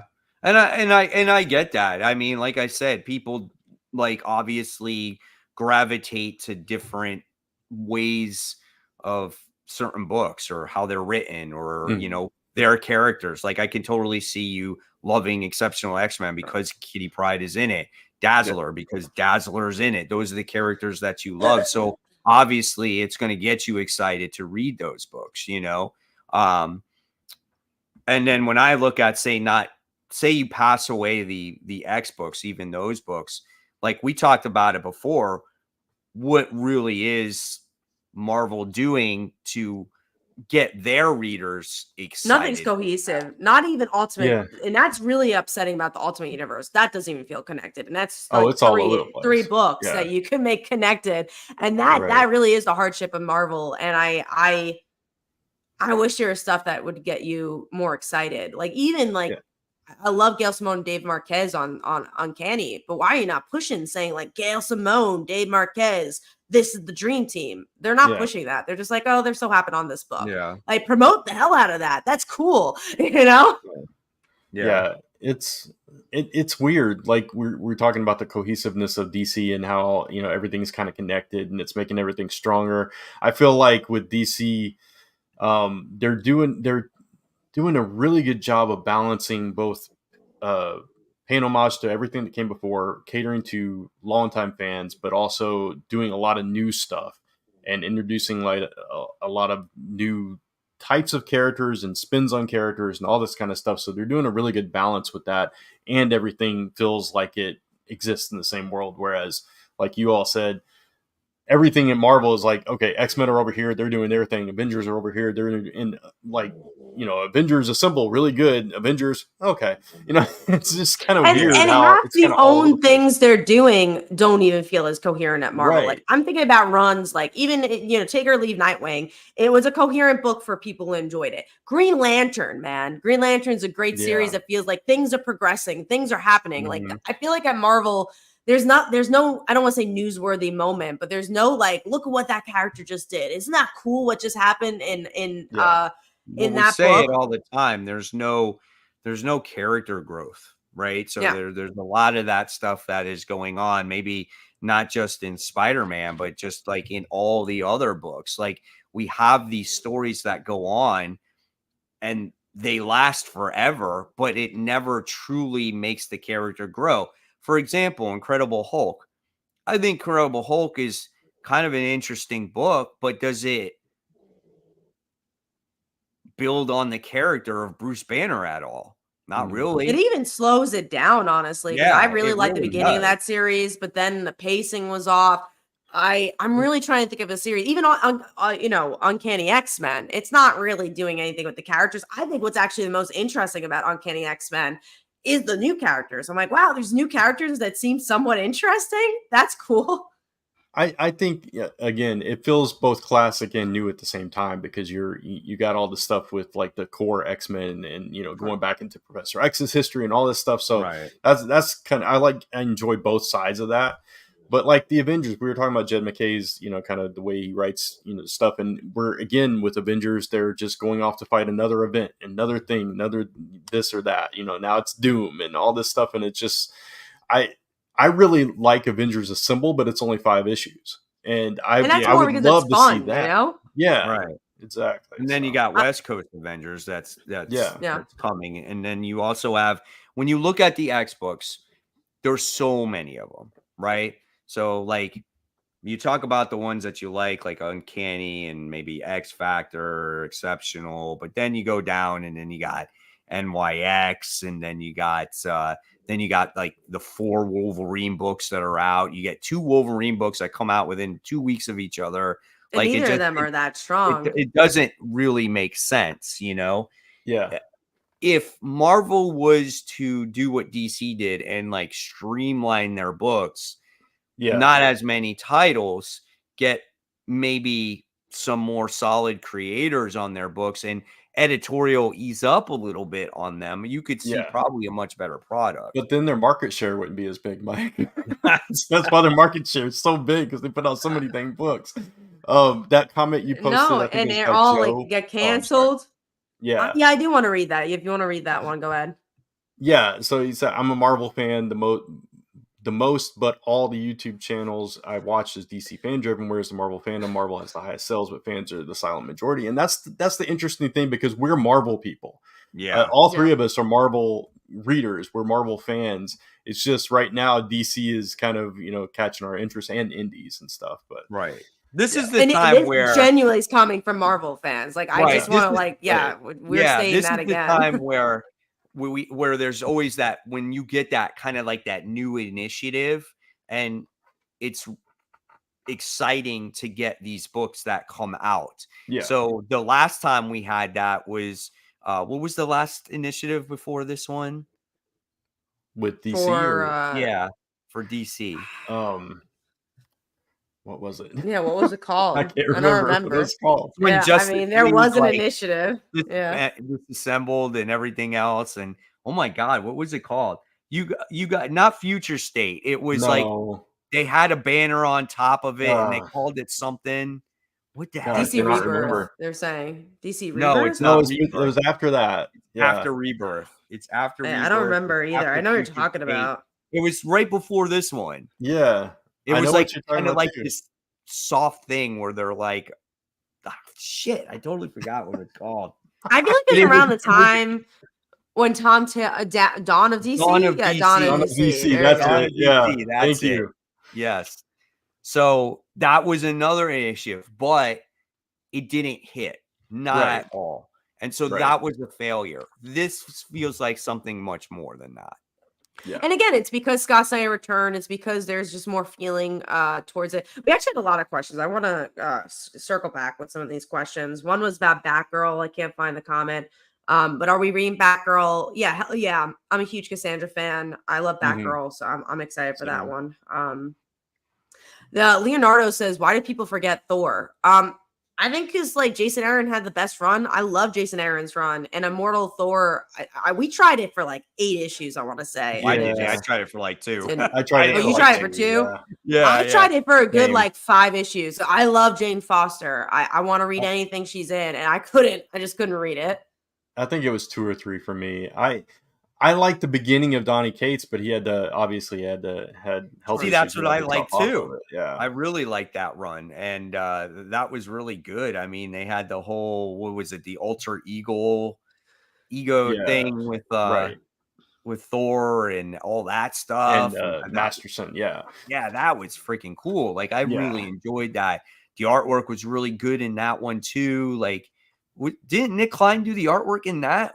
Yeah, didn't he do did. that? I think so. Mhm. Yeah. Yeah, I mean, that was beautiful. I mean, good stuff there, you know. And then I read Al Ewing stuff, and I'm kind of like, yeah, I don't know, man. It's gonna be way out there, I think. And then sure enough, it definitely is, you know. Yeah. Yeah, no, it Um, was very out there, but yeah, no, I think that's the sad part. You just got to put creators first, and I think DC's doing that right now. And we're not saying DC's perfect by any means. No. I'm sure there'll be some hiccups along the way, but it's fun just to read some cool stories that just feel like there's a lot of passion behind it.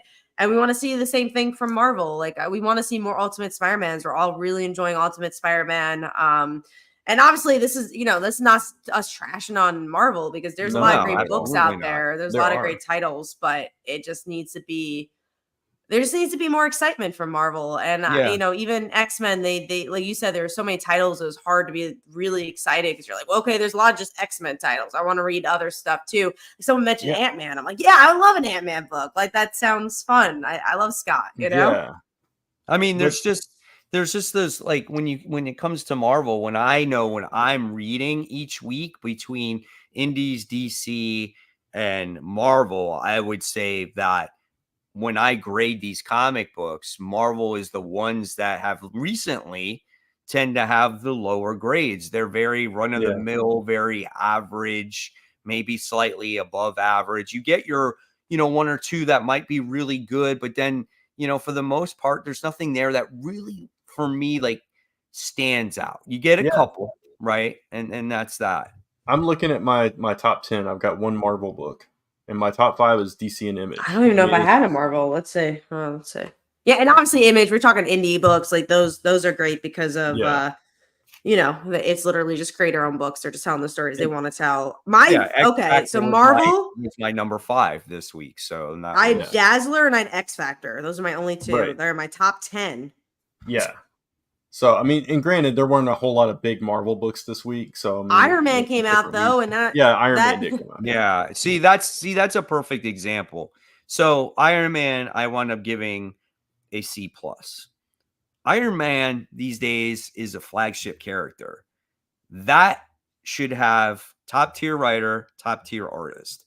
And I don't think that the writing was the greatest. And I don't think the art was definitely not the greatest in that book. Yeah. And I think it needs to be better than what it was. For a number 1 issue, it needs to be better than that, right? There needs to be a pitch. There was no. There felt to be like if you went into the room, you're in the elevator, and you're like, okay, let me tell you about this Iron Man book.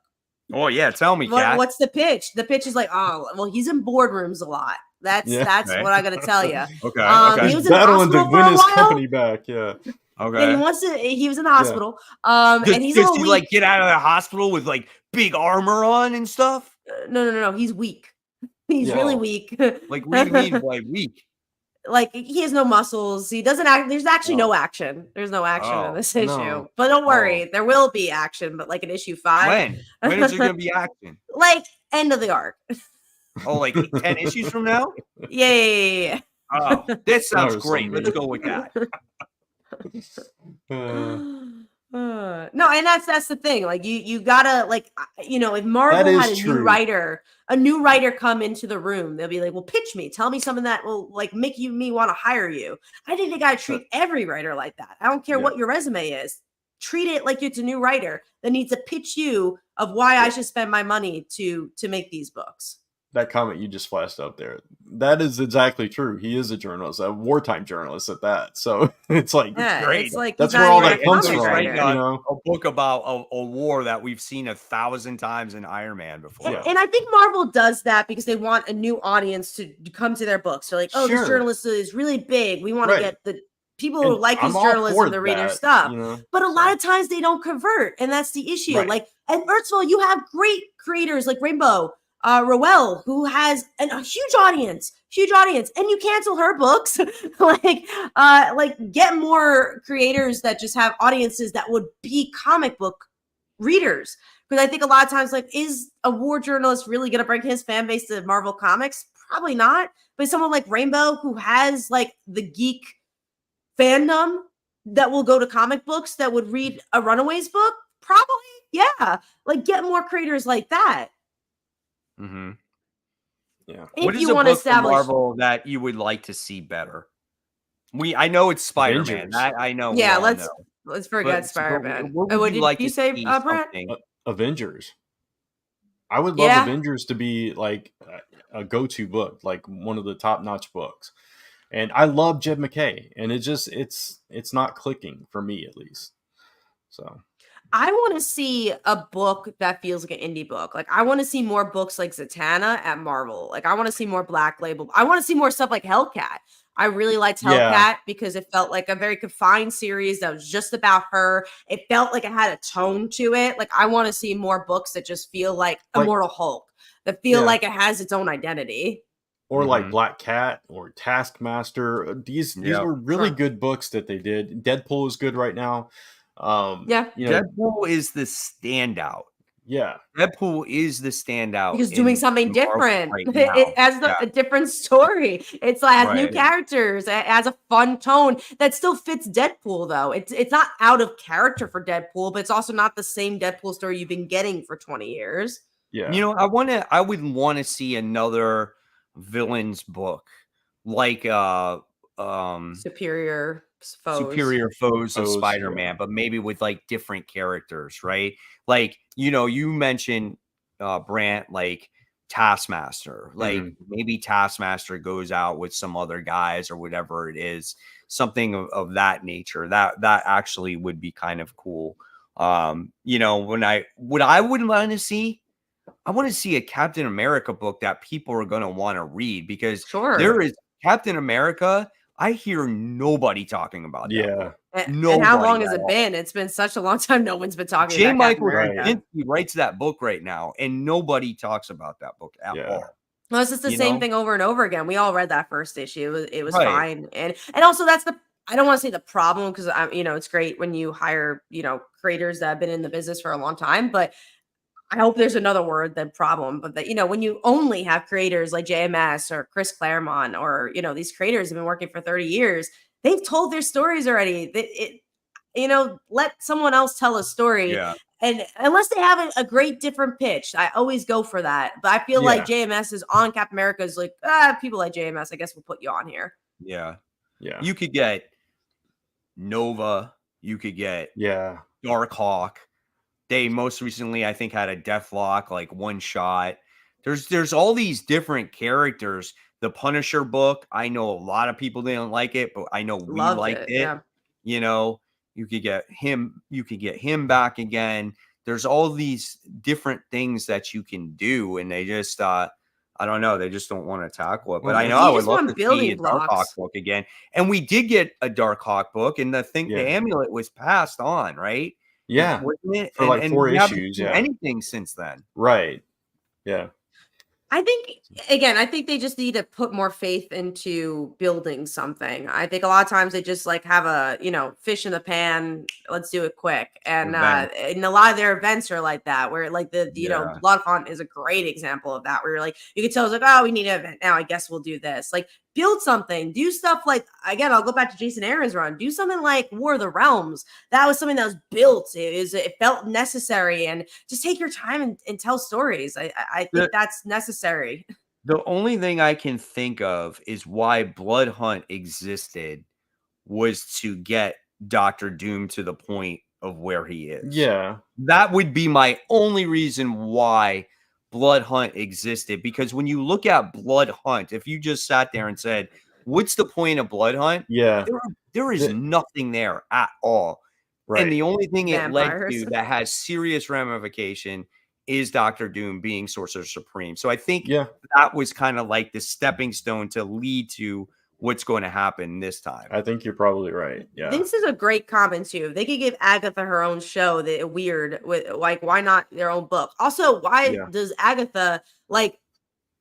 It's hard because I don't want everything to be based on a movie or TV show that's doing well. But like, why doesn't she have her own book? Like they pick and choose different characters. Like Agatha's doing so great. Blood Hunt Yeah. was because of Blade, and Blade's not even having a movie. I will say she showed up in the end of the last issue of Scarlet Witch, and she's going to be around for at least another issue or two. But yeah, That's good. And I know you get like your Scarlet point. Witch, Yeah. which is Yeah. good. I know that you've been enjoying that, which you tend to like Steve Orlando's books because he's also writing Avengers Assemble. Yeah. Right.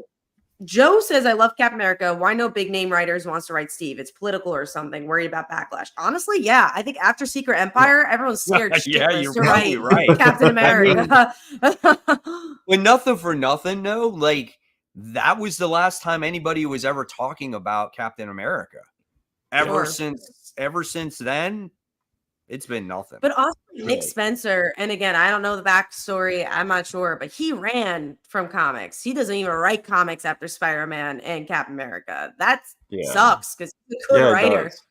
Mm-hmm. Yep. All right, People guys. scared him off. Let's wrap this up real quick here. I'll pass it on to Brant, and we'll do our. There's not a lot, but we'll do our most anticipated, and then we'll wrap up this show. I gotta get to bed. Yeah, I forgot all about most anticipated. I was like, oh, we're wrapping up now. All right, so I like picked completely different books just so we'd be different. So we actually have 9 books to talk about this time. But we'll run through them quickly. We already talked about Action Comics, which is my number 2, a little bit, so I won't spend any time on that. Power Rangers Across the Morphin Grid is my number 3. The reason that one's on my radar is because some people that played Power Rangers are writing, like David Yost is writing a story. He was the Blue Ranger. Yeah, I've heard about that. Yeah, I think that could be interesting. We saw Amy Jo Johnson, do a really good job. So I'm very curious about that one. We'll talk about Hexiles because I'm interested in that book as well. So yeah, it's a Matt Gay book. Again, it was one of those weeks that there's nothing coming out. So I was really looking at the indie issue ones. And I think this honestly would have escaped my radar if it was like a week like last week. But it's about, it's Cullen Bunn, who writes great horror books. And it's about these group of kids they all have different mothers, but the same father. And the dad's dead and they come together because of that. And I think there's like some supernatural power situation. Yeah, they all have some kind of power. Yeah. I don't know. I'm like totally invested in that. I really liked Ghost Lore from Cullen Bunn.